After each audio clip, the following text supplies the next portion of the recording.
Case Study 6.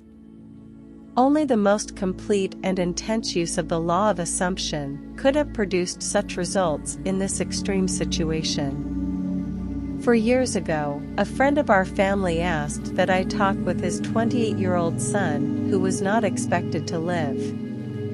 He was suffering from a rare heart disease. This disease resulted in a disintegration of the organ. Long and costly medical care had been of no avail. Doctors held out no hope for recovery. For a long time, the son had been confined to his bed. His body had shrunk to almost a skeleton, and he could talk and breathe only with great difficulty. His wife and 2 small children were home when I called, and his wife was present throughout our discussion. I started by telling him that there was only one solution to any problem, and that solution was a change of attitude. Since talking exhausted him, I asked him to nod in agreement if he understood clearly what I said. This he agreed to do.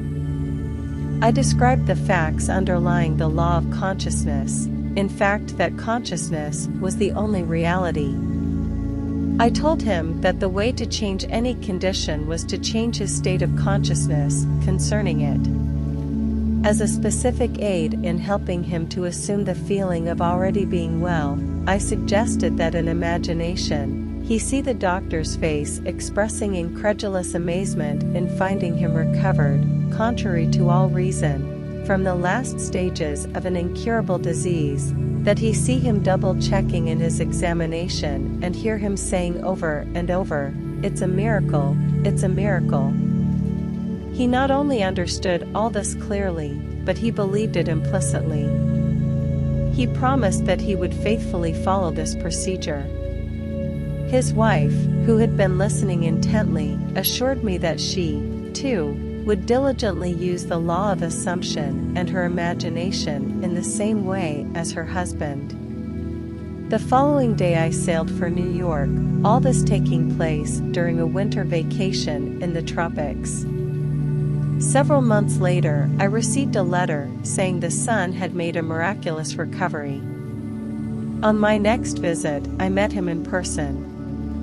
He was in perfect health, actively engaged in business, and thoroughly enjoying the many social activities of his friends and family. He told me that from the day I left he never had any doubt that it would work. He described how he had faithfully followed the suggestion I had made to him and day after day had lived completely in the assumption of already being well and strong. Now, for years after his recovery, he is convinced that the only reason he is here today is due to his successful use of the law of assumption. Case Study 7. This story illustrates the successful use of the law by a New York business executive. In the fall of 1950, an executive of one of New York's prominent banks discussed with me a serious problem with which he was confronted. He told me that the outlook for his personal progress and advancement was very dim. Having reached middle age and feeling that a marked improvement in position and income was justified, he had talked it out with his superiors. They frankly told him that any major improvement was impossible and intimated that if he was dissatisfied, he could seek another job. This, of course, only increased his uneasiness. In our talk, he explained that he had no great desire for really big money, but that he had to have a substantial income in order to maintain his home comfortably and to provide for the education of his children in good preparatory schools and colleges. This he found impossible on his present income. The refusal of the bank to assure him of any advancement in the near future resulted in a feeling of discontent and an intense desire to secure a better position with considerably more money. He confided in me that the kind of job he would like better than anything in the world was one in which he managed the investment funds of a large institution, such as a foundation or great university. In explaining the law of assumption, I stated that his present situation was only a manifestation of his concept of himself and declared that if he wanted to change the circumstances in which he found himself, he could do so by changing his concept of himself. In order to bring about this change of consciousness, and thereby a change in his situation, I asked him to follow this procedure every night just before he fell asleep. In imagination, he was to feel he was retiring at the end of one of the most important and successful days of his life. He was to imagine that he had actually closed a deal that very day to join the kind of organization he yearned to be with, and in exactly the capacity he wanted. I suggested to him that if he succeeded in completely filling his mind with this feeling, he would experience a definite sense of relief. In this mood, his uneasiness and discontent would be a thing of the past. He would feel the contentment that comes with the fulfillment of desire. I wound up by assuring him that if he did this faithfully, he would inevitably get the kind of position he wanted. This was the first week of December. Night after night, without exception, he followed this procedure. Early in February, a director of one of the wealthiest foundations in the world asked this executive if he would be interested in joining the foundation in an executive capacity, handling investments. After some brief discussion, he accepted. Today, at a substantially higher income and with the assurance of steady progress, this man is in a position far exceeding all that he had hoped for. Case Study 8. The man and wife in this story have attended my lectures for a number of years. It is an interesting illustration of the conscious use of this law by two people concentrating on the same objective at one time. This man and wife were an exceptionally devoted couple. Their life was completely happy and entirely free from any problems or frustrations. For some time, they had planned to move into a larger apartment. The more they thought about it, the more they realized that what they had their hearts set on was a beautiful penthouse. In discussing it together, the husband explained that he wanted one with a huge window looking out on a magnificent view. The wife said she would like to have one side of the walls mirrored from top to bottom. They both wanted to have a wood-burning fireplace.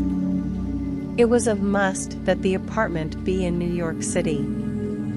For months, they had searched for just such an apartment in vain. In fact, the situation in the city was such that the securing of any kind of apartment was almost an impossibility.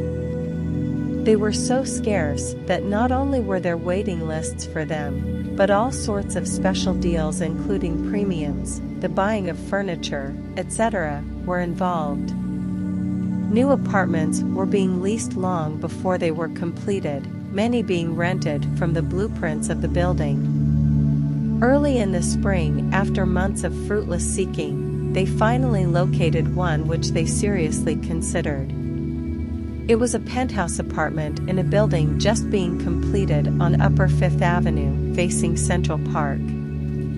It had one serious drawback. Being a new building, it was not subject to rent control, and the couple felt the yearly rental was exorbitant. In fact, it was several $1,000s a year more than they had considered paying.